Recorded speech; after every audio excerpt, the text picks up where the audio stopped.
Let me just go ahead and show you. If I have my head turned like this, but I'm looking at you, well, I've got to look at the camera. I'm still going to have a round iris. Whatever shows is going to be part of a circle. The only way I'm going to start getting that ellipse is I'm going to start going like this.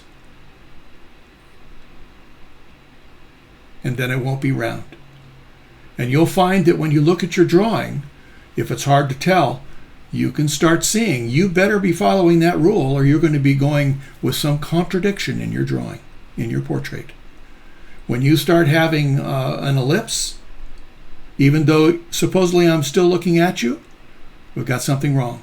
That's why I want you to have that opportunity to see what happens when I turn it. As soon as I turn it and I look away, it's no longer going to be a circle.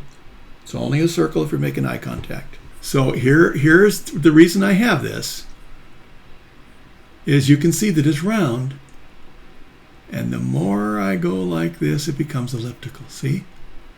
It's no longer round. And so there's one of the things you can judge by that is going to help you determine that slight little thing.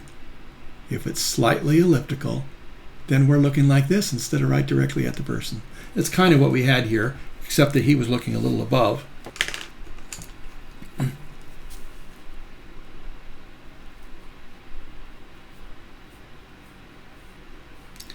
And then you have to really pay attention and not just float this iris in the middle of this opening, because this is being covered ever so slightly. It might be because he was looking up. That's another thing that you can make an adjustment on. If you want it to look like it's the eye is looking at you, and this is going up underneath the lid and it's flat like that, then look and see how much you have here. And make sure that you're either covering a little bit here, if there's not that much white showing, or rotate that down so you can see the full circle.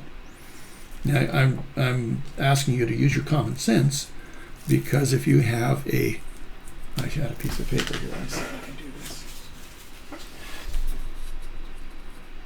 This is what I'm talking about. Most of the time, eyes aren't just so wide open that you have the full circle showing. In this case, it's going up that way. But if it's too much, you can actually have it look like he's looking up instead. And the bottom is, because our eyes are usually, pretty well, there's a cover that goes under the eyelid, both top and bottom. And so, anyway, okay. And it may seem so subtle, it's hard to tell sometimes. So that's why I'm encouraging you to really look closely.